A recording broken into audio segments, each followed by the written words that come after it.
नमस्कार,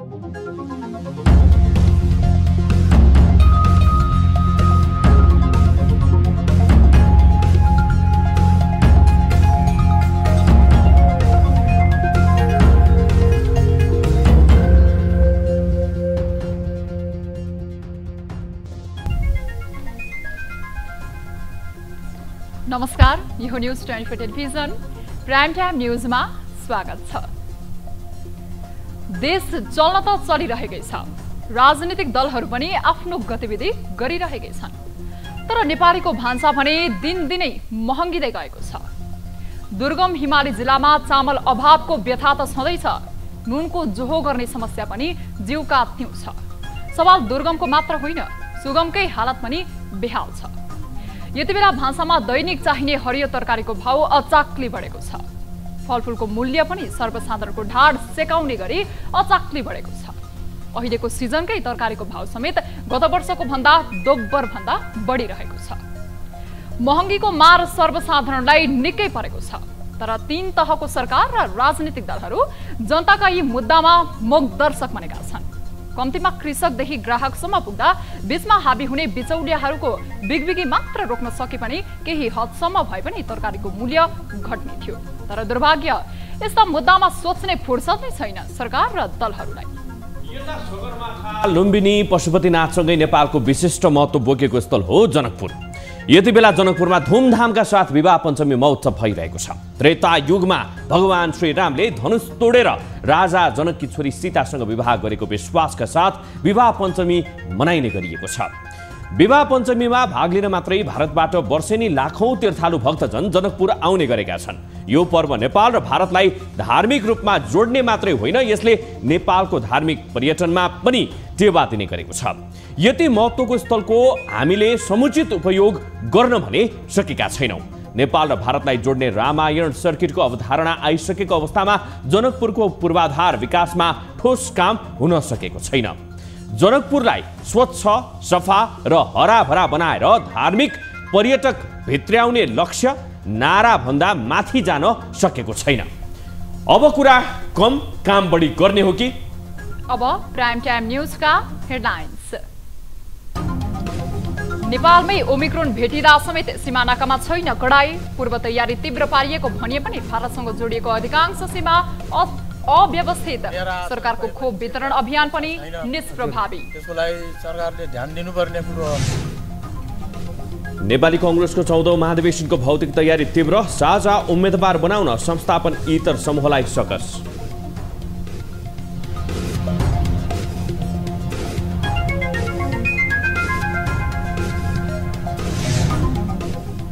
तीन तहमा सरकार हुँदा समेत पुँजीगत खर्चको अवस्था सुध्रेन। सार्वजनिक खर्च बढेका कारण बोझिलो बन्दै संघीय प्रणाली। चर्को करको मारमा परेका सर्वसाधारण सुविधाबाट भने वञ्चित। यो नाफाको शासन प्रणाली हो भन्ने प्रमाणित। प्रधान न्यायाधीश राणाको राजीनामाले मात्रै न्यायालयको समस्या समाधान नहुने एमाले अध्यक्ष ओलीको जिकिर। न्यायालय विवादमा निरपेक्ष रहने संकेत। यस स्थितिबाट न्यायालयलाई साँच्चैको स्वतन्त्र, निष्पक्ष र सन् 2022 को आइसिसी टी20 विश्वकप अन्तर्गत छनौटमा सहभागी टोलीको समूह विभाजन। समूह एमा परेको नेपालले आयरल्यान्ड र ओमान सहित 7 टिमसँग प्रतिस्पर्धा गर्ने।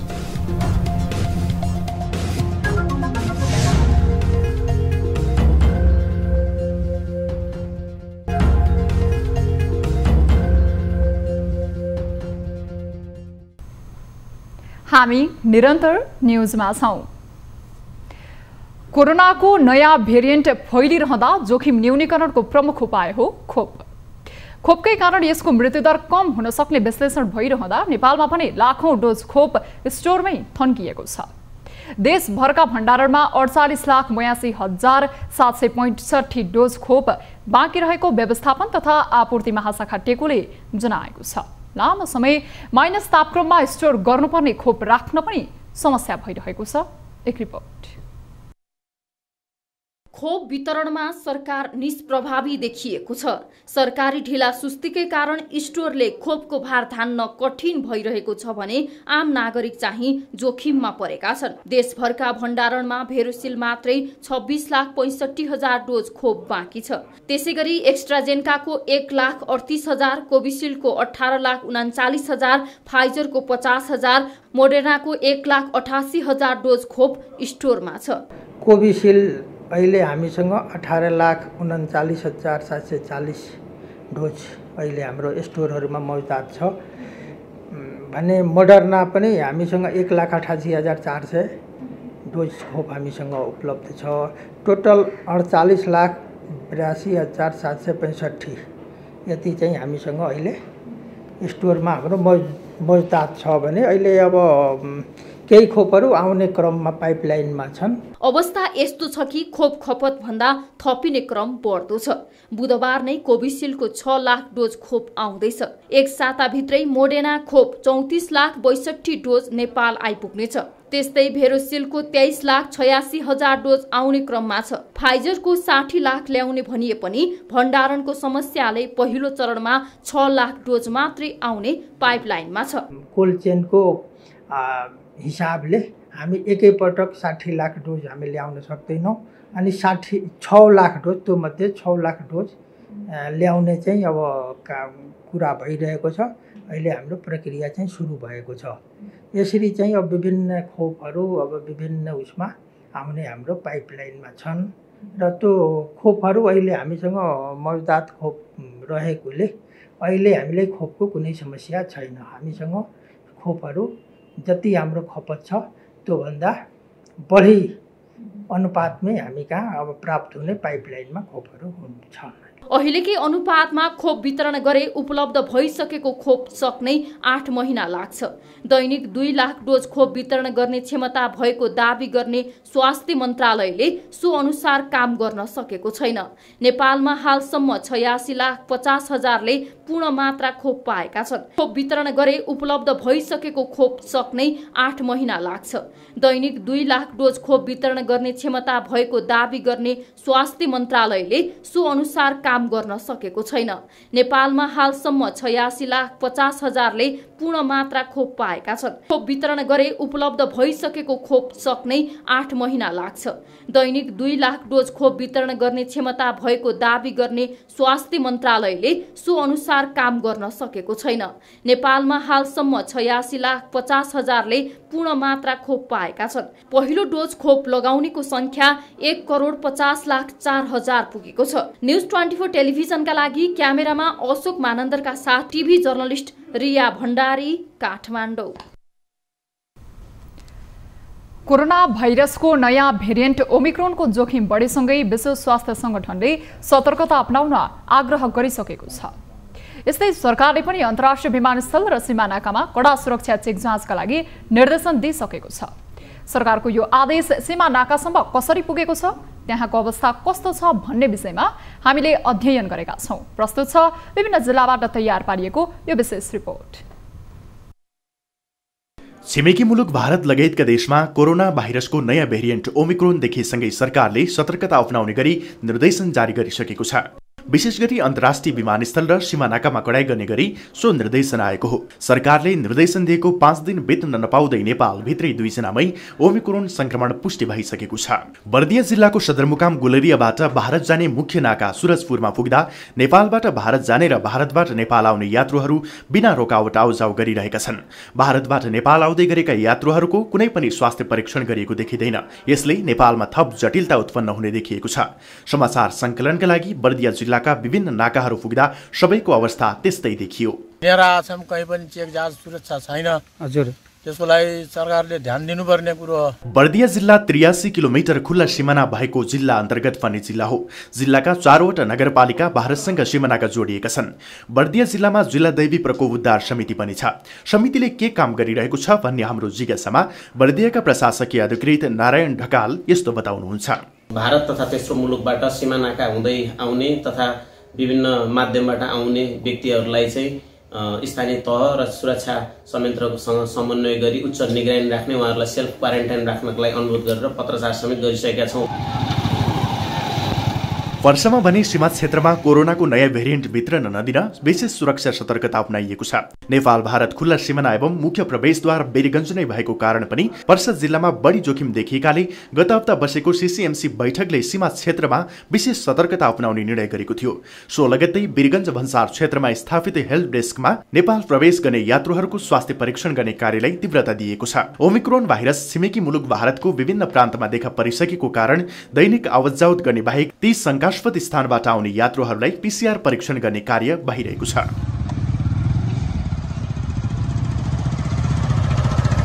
त्यसैगरी सिराहाको हकमा पैदल यात्रुहरूले समेत सुरक्षा मापदण्ड अपनाएको देखिँदैन। ओमिक्रोनको जोखिम बढेकाले सिराहाका मुख्य दुई नाका सिराहाको माडर नाका र ठाडही नाकामा हेल्प डेस्क राखिएको छ। उक्त हेल्प डेस्कमा नेपाल प्रवेश गर्ने भारतीय नागरिकको हकमा एन्टिजेन परीक्षण गर्ने गरिएको छ।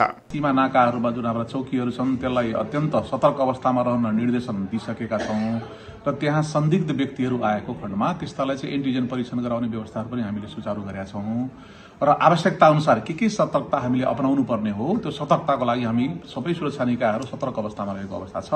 भारतीय निजी सवारी साधन भन्सार कार्यालयबाट नेपाल प्रवेश भन्सार अनुमति पत्रलाई अनिवार्य समेत गरिएको छ। पैदल यात्रीहरूको हकमा कुनै पनि सुरक्षा मापदण्डहरू अपनाएको देखिँदैन। यस्तै कञ्चनपुरको गड्डा चौकीबाट दैनिक सयौंको संख्यामा नेपाल प्रवेश गर्ने गरेका छन्, तर यहाँको चेक जाँचको अवस्था भने अन्य क्षेत्रको तुलनामा राम्रो देखिएको छ। भारतमा ओमिक्रोन भेरिएन्टको संक्रमण भेटिन थालेपछि भारतमा रहेका नेपाली कञ्चनपुरको गड्डा चौकी नाका हुँदै स्वदेश फर्किरहेका छन्। विगतमा लकडाउनका कारण विदेशमा भोग्नु परेको पीडा र दुःखका कारण फेरि पनि लकडाउन हुन्छ कि भन्ने डरमा भारतमा भएका नेपालीहरू स्वदेश फर्किरहेको बताइरहेका छन्।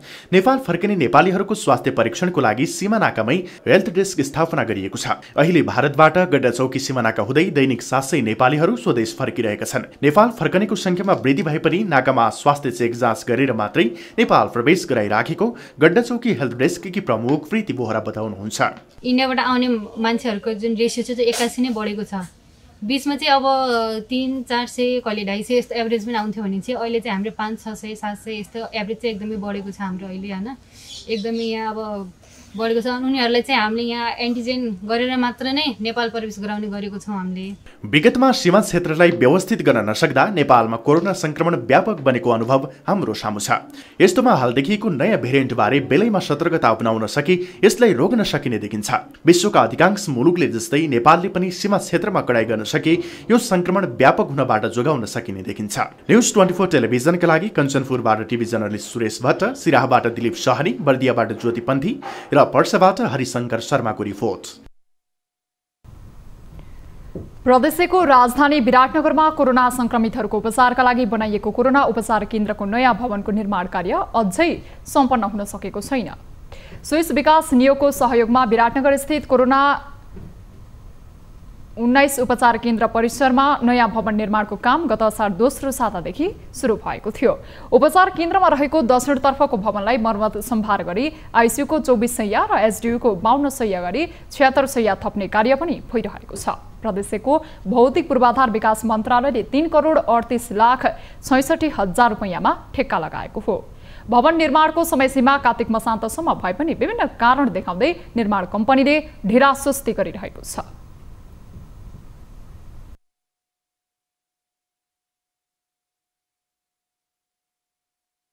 75% सिद्धिसकेको छ।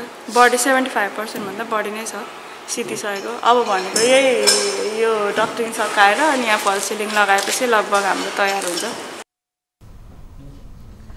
निर्माण कम्पनीका अनुसार पौष 15 गते भवन हस्तान्तरण गरिनेछ। भवन हस्तान्तरण गरिए पनि शैय्या र उपकरण तथा अन्य पूर्वाधार राख्न अझै केही समय लाग्ने बताइएको छ। नेपाली कांग्रेसको सभापतिको उम्मेद्वारको विषयमा संस्थापन इतरसम्मले बुधबार धारणा सार्वजनिक गर्ने भएको छ। चाक्सीबार स्थित नेता प्रकाश मानसिंहको निवासमा मंगलबार बसेको सोसम्मको बैठकले बुधबार बेलुकासम्म साझा उम्मेद्वार सहित धारणा सार्वजनिक गर्ने निर्णय गरेको हो। बैठकमा भएको छलफलमा कांग्रेस महामन्त्री शशाङ्क कोइराला सभापतिको दावेदारीबाट पछि हट्नु भएको छ। बैठकमा महामन्त्री कोइरालाले रामचन्द्र पौडेललाई समर्थन जनाउनु भएको थियो। कांग्रेस वरिष्ठ नेता रामचन्द्र पौडेल सहित पूर्व महामन्त्री प्रकाश मानसिंह र केन्द्रीय सदस्य शेखर कोइराला सभापतिका आकांक्षी हुनुहुन्छ। बैठकपछि कांग्रेसका वरिष्ठ नेता रामचन्द्र पौडेलले साझा उम्मेदवारीको विषयमा सहमति नजिक पुगेको बताउनु भएको छ। उहाँले केही प्रक्रियाहरू पूरा गरेर बुधबार साँझसम्ममा निर्णय सार्वजनिक गर्ने जानकारी पनि दिनुभएको छ। महाधिवेशनमा कसरी पार्टी जोगाउन सक्छौं भन्ने बारेमा छलफल गरेर एउटा निष्कर्षमा पुगेको उहाँको भनाइ छ। हामी साथीहरूले आज विभिन्न कोणबाट छलफल गर्यौं। हामी सहमतिको निकै नजिक पुगेका छौँ। हाम्रो निर्णय भोलिसम्ममा केही प्रक्रिया पूरा गरेर बाहिर आउँछ। त्यस्तै कांग्रेस महामन्त्री शशाङ्क कोइरालाले सहमतिका लागि आफूले मार्ग प्रशस्त गर्न आफू तयार रहेको र अन्य नेताको बीचमा सहमति हुने बताउनु भएको छ। राम्रो हुन्छ भने मलाई के आपत्ति छैन। तीनजनामा छलफल भइरहेको छ। बीच एकता नभए टिम नै पराजित हुने निष्कर्ष निकाल्दै पौडेल समूहले एकताको प्रयास गरिरहेको छ। सो पक्षको भेला बुधबार पुनः बोलाइएको छ।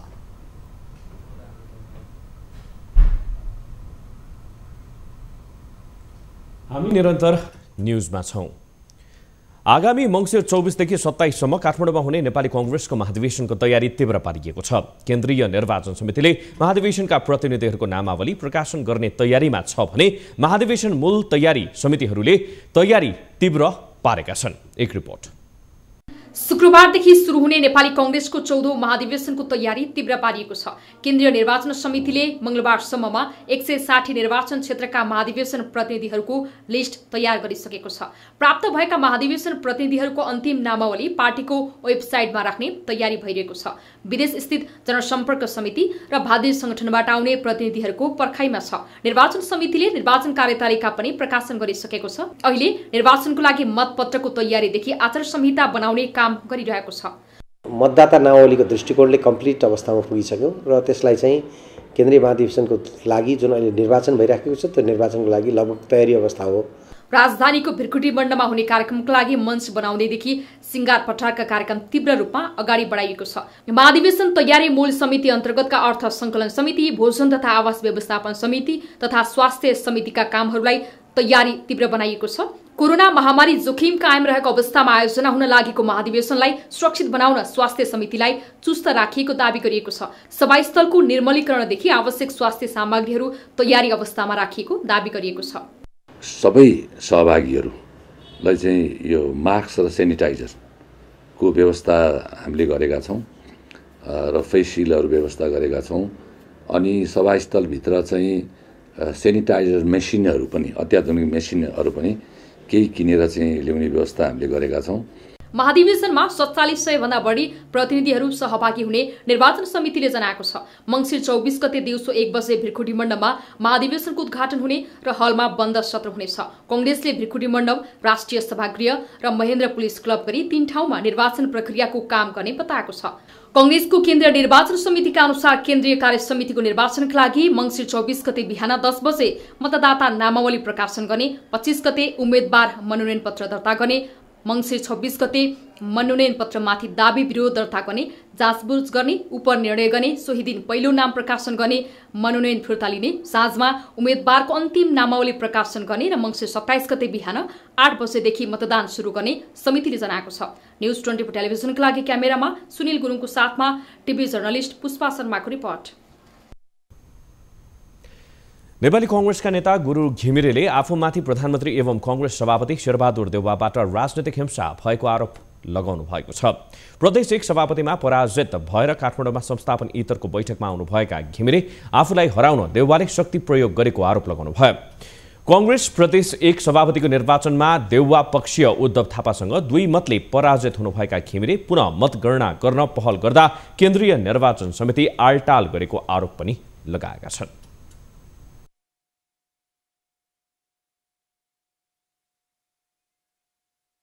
फेरि मतगणना गर्न पाऊँ भनेर माग्दाखेरि चाहिँ नि सोझै तुरन्तै चाहिँ नि त्यो उजुरी पर्ने बित्तिकै मतगणना गर्नु भनेर चाहिँ यहाँबाट चाहिँ निर्देशन जानुपर्ने हो र निर्वाचन समितिका संयोजकलाई मैले बारम्बार भनेको छु र तपाईँले तुरन्त निर्णय गर्नुहोस्, तर उहाँले निर्णय गर्न सक्नुभएको छैन।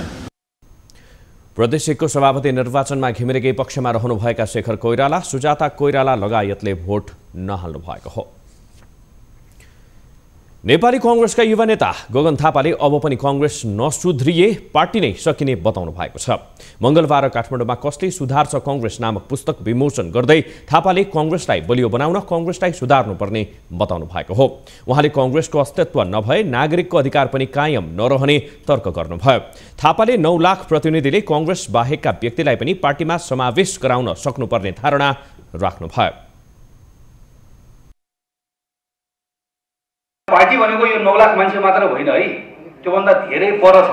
इलेक्सनकै म्याथमेटिक्सले हेर्ने हो भने पनि हामीलाई कम्तीमा पनि अर्को कांग्रेसै नभएको अर्को यो महाधिवेशनपछि नेपाली कांग्रेस कहिले नभएको, नेपाली कांग्रेसको सदस्यता कहिले नलिएको, जय नेपाल कहिले नबनेको, रुख चिन्हमा कहिले मत नहालेको 15 लाख नयाँ मान्छेलाई नेपाली कांग्रेससँग जोड्नुपर्छ।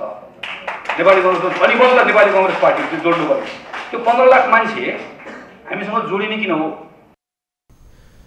नेता थापाले पार्टीसँगको आबद्धता निर्वाचन मात्रै हो भन्ने चिन्तनबाट बाहिरिन सक्नुपर्ने पनि उल्लेख गर्नुभयो। सबै नागरिकलाई सहजै सुविधा पुर्याउने उद्देश्यले नेपालले संघीय शासन प्रणाली अवलम्बन गरेको छ। संविधानले नेपालको राज्य शक्तिको प्रयोग संघ, प्रदेश र स्थानीय तहमा विभाजन गरेको छ। तर सिंहदरबारको सुविधा आम नागरिकको घर दैलोमै सहजै पुर्याउने कार्य भने त्यति प्रभावकारी भएको पाइँदैन। सरकार संहितामा गएसँगै एकातिर स्थानीय तहमै भ्रष्टाचार र बेरोजगारीले ज्वरो गाडेको छ भने अर्कोतिर सरकारको खर्च बढेको छ। एक रिपोर्ट। राज्यको साधन स्रोत र शक्तिको विकेन्द्रीकरणका लागि अवलम्बन गरिएको संघीय प्रणालीको अनुभवबारे बेला बखत चर्चा हुने गरेको छ। विशेष गरी संघीय प्रणालीका लागि गरिएको खर्च र यसको प्रभावकारिताबारे हुने चर्चामा यसमा भएको लगानी र त्यसको उपदेयताबारे बहस चर्कै रूपमा हुने गरेको छ। मुलुक संघीयतामा गएसँगै केन्द्रको खर्च गर्ने अधिकार प्रदेश र स्थानीय तहमा पुगेको छ। यसले खर्च गर्ने कामलाई सहज बनाए पनि पुँजीगत खर्च भने बन्न नसकेको सरकारी तथ्याङ्कले देखाउँछ। मुलुकले संघीय व्यवस्था अवलम्बन गरेसँगै सरकारी लगानी हस्तान्तरण गर्दै यसको प्रभावकारी परिचालनलाई मूल उद्देश्य बनाएको छ। तर यति बेला संघीय स्वरूपले खर्च मात्रै बढाएको तर स्थानीय तहलाई सशक्त बनाउन नसकेको आरोप लागिरहेको छ। यस्तै सरकारी खर्च बढिरहँदा आम नागरिकलाई अतिरिक्त करको भार पर्ने समस्या पनि बढ्दो छ। तर विज्ञ भने संघीय प्रणालीका कारण प्रशासनिक खर्च बढे पनि त्यसले प्रत्यक्ष रूपमा आम नागरिकलाई लाभ नै गरेको बताउँछन्। जुम्लाको नागरिकले काठमाडौँमा कुनै काम लिन पर्थ्यो भने उनको 15 दिनको समय खर्च हुन्थ्यो भने अहिले जुम्लाको नागरिकले चन्दननाथ नगरपालिकामा क्षणभरमा नै त्यो सेवा प्राप्त गरेका छन्। उनको 15 दिन बचत भएको छ। एउटा नागरिकले एक दिनमा 1000 रुपियाँ आर्जन गर्थ्यो भने 15,000 रुपियाँ उनको बचत भएको छ। यसरी हामीले हिसाब गऱ्यौँ भने संघीयता नोक्सानको शासन प्रणाली होइन, यो नाफाको शासन प्रणाली हो भन्ने प्रमाणित हुन्छ। नेपाल जस्तो मुलुकमा संघीय प्रणाली नसुहाउने चर्चा पनि नचलेको होइन। तर मुलुकको सबै शक्ति केन्द्रमा थुप्रिएकाले यसलाई विकेन्द्रीकरण गर्नकै लागि भन्दै राजनैतिक दलहरूले यो व्यवस्थालाई अघि सारेका हुन्। यसले आम नागरिकलाई सहजै राज्यसँग पहुँच बनाउन सहयोग भने गरेको छ। स्थानीय तहमा मात्रै नभएर प्रदेश तथा केन्द्रमा नै सुशासन, पारदर्शिता तथा अनुशासन कायम भएमा मात्रै भ्रष्टाचार तथा सार्वजनिक खर्चलाई कम गर्न सकिने विज्ञहरूको भनाइ छ। करप्सनको क्षेत्रहरू धेरै बढेको अनि त्यस्तै आएर विरोध धेरै बढेको यी कुराहरूले गर्दाखेरि यसलाई चाहिँ अब नियन्त्रण गर्नु पर्यो। यसलाई एकाउन्टेबल र रेस्पोन्सिबल कसरी बनाउनेतर्फ गयो भने केन्द्रदेखि नै राम्रो हुन्छ। होइन भने चाहिँ हामीले एक्सपेरिमेन्टल स्टेटकै रूपमा मात्रै हुन्छ, leading to the failure state भन्छु म चाहिँ। नेपाल संघीयतामा गएको 5 वर्ष पुगिसकेको छ। तर यो अवधिमा राजनैतिक नेतृत्व जुन अवधारणा अघि सारेर यो प्रणाली अवलम्बन गरेका हुन् सो अनुसार काम हुन सकेको छ कि छैन भनेर समीक्षा गर्नुपर्ने भइसकेको छ। खर्च मात्र बढाउने काम गरेमा यो प्रणाली दिगो हुन सक्दैन। तर हालसम्म भएका व्यथितिको निराकरण गर्न सके पक्कै पनि संघीय प्रणाली मार्फत मुलुक सम्पन्न बन्न भने सक्ने नै छ। न्यूज 24 टेलिभिजनका लागि क्यामेरामा प्रभात थापाका साथ टिभी जर्नलिस्ट खगेश्वरी कार्कीको रिपोर्ट। न्यूजहरू अझै बाँकी छन्, अहिलेलाई ब्रेक।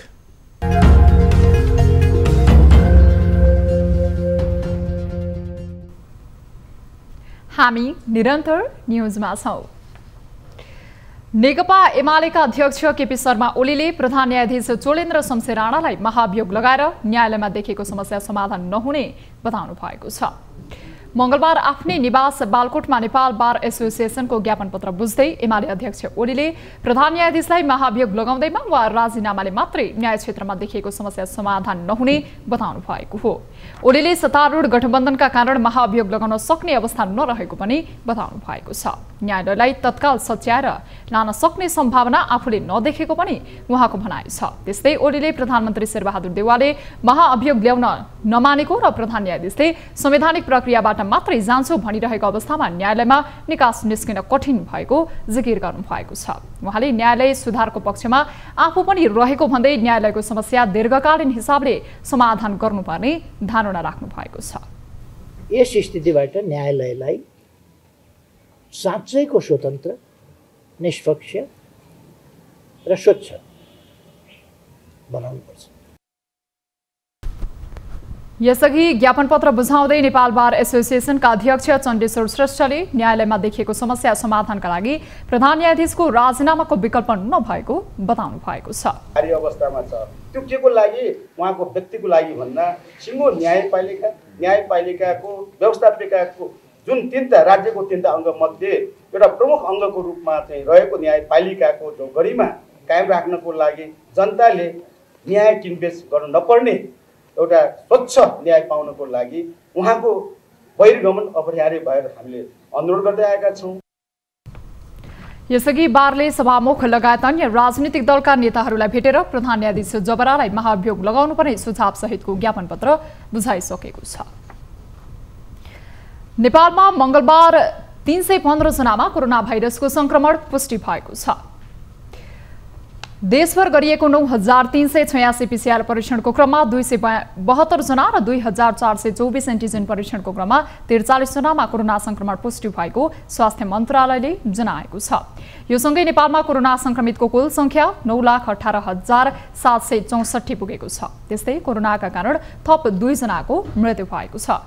हालसम्म नेपालमा कोरोनाका कारण 11,545 जनाको मृत्यु भएको छ। त्यस्तै थप 304 संक्रमित निको हुँदा हालसम्म नेपालमा 8,05,205 जना संक्रमित कोरोना मुक्त भएका छन्। हाल नेपालमा 6,352 सक्रिय संक्रमित आइसोलेसनमा र 98 जना क्वारेन्टिनमा रहेको स्वास्थ्य मन्त्रालयले जनाएको छ। जुम्लामा विद्युत नियमित र व्यवस्थित गर्न दबाब दिँदै जुम्लाका सर्वसाधारण र जनप्रतिनिधिले नेपाल विद्युत प्राधिकरणमा धरना दिएका छन्। मंगलबार उनीहरूले प्राधिकरणको ध्यानकर्षण गराउन भन्दै मौलिक सांस्कृतिक पहिचान झल्कने वेशभूषा र बाजा बजाएर धरना दिएका हुन्। राष्ट्रिय प्रसारण लाइनलाई विस्तार व्यवस्थित गर्नुपर्ने, उज्यालो नेपाल अभियानमा जुम्लाका सबै घरधुरीलाई समेट्नुपर्ने उनीहरूको माग छ।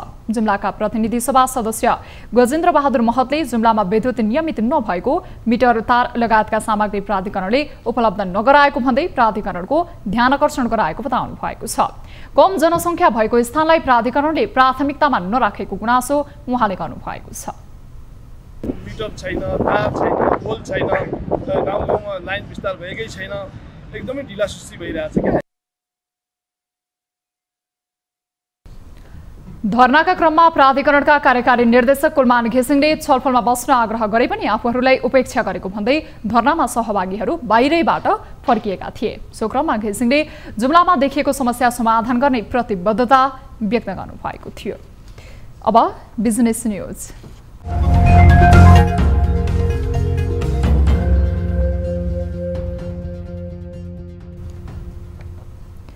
विपन्न वर्गलाई उकासेर आर्थिक टेवा प्रदान गर्ने उद्देश्यले मुक्तिनाथ फाउन्डेसनको स्थापना भएको छ।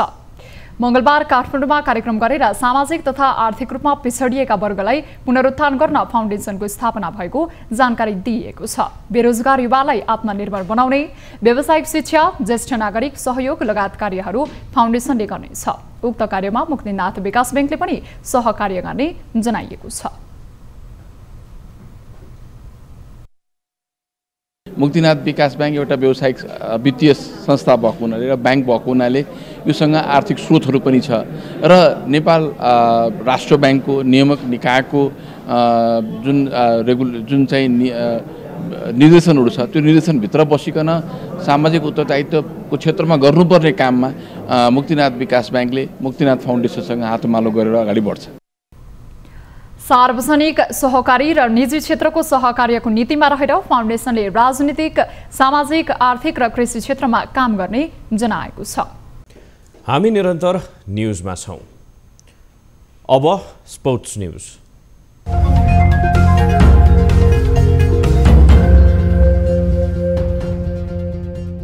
सन् 2022 को अक्टोबर नोभेम्बरमा अस्ट्रेलियामा हुने आइसिसी T20 विश्वकप अन्तर्गत विश्व छनौटमा सहभागी टिमको समूह विभाजन गरिएको छ। विश्व छनौटको समूह विभाजनमा नेपाल समूह एमा परेको छ। विश्व छनौटको समूह एमा नेपाल सहित Ireland, Oman, Bahrain, Canada, Germany, Philippines र युएई परेका छन्। यो समूहको खेल आगामी 15 देखि 25 फेब्रुअरीमा ओमानमा हुनेछ।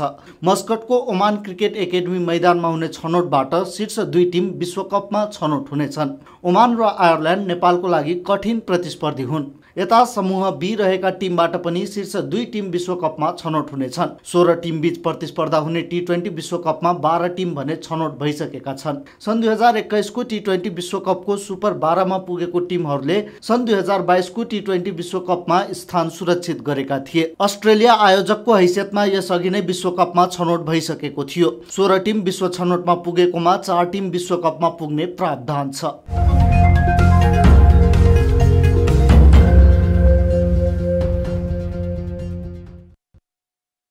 अब 24 वेदर अपडेट।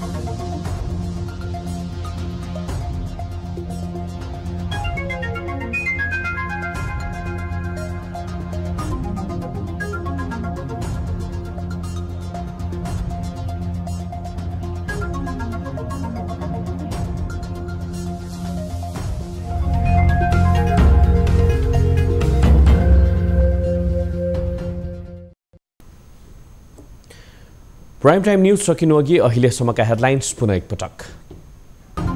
नेपालमै ओमिक्रोन भेटिदा समेत सीमा नाकामा छैन कडाई। पूर्व तयारी तीव्र पारिएको भनिए पनि भारतसँग जोडिएको अधिकांश सीमा अव्यवस्थित। सरकारको खोप वितरण अभियान पनि निष्प्रभावी। हजुर, त्यसको लागि सरकारले ध्यान दिनुपर्ने कुरो हो।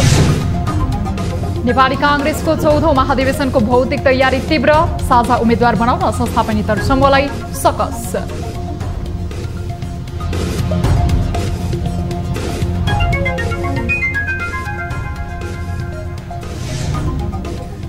तीन तहमा सरकार हुँदा समेत पुँजीगत खर्चको अवस्था सुध्रेन। सार्वजनिक खर्च बढेका कारण बोझिलो बन्दै संघीय प्रणाली। चर्को करको मारमा परेका सर्वसाधारण सुविधाबाट भने वञ्चित।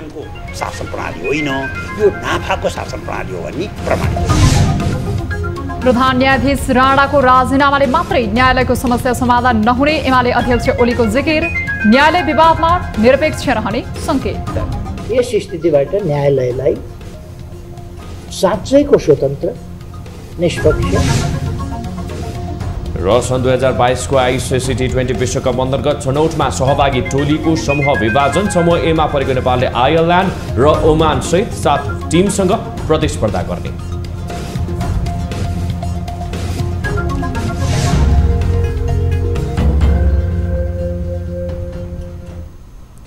प्राइम टाइम न्यूज अहिलेलाई यति नै। ताली र गालीका लागि हामीले सोधेको प्रश्नको अन्तिम नतिजा यसपछि प्रसारण हुने कार्यक्रम सीधा कुरा जनतासँगमा हेर्न सक्नुहुनेछ। थप न्यूजका लागि हाम्रो वेबसाइट www.news24nepal.com हेर्नुहोला। साथै हामीलाई फेसबुक, ट्विटर र युट्युबमा पनि फलो गर्न सक्नुहुनेछ। यस्तै मोबाइल, भाइबर र इमेलबाट 24 हेल्प डेस्कमा समस्या र गुनासो गर्न सक्नुहुनेछ। अहिलेलाई बिदा दिनुहोस्। हामी निरन्तर न्यूजमा छौं। नमस्ते।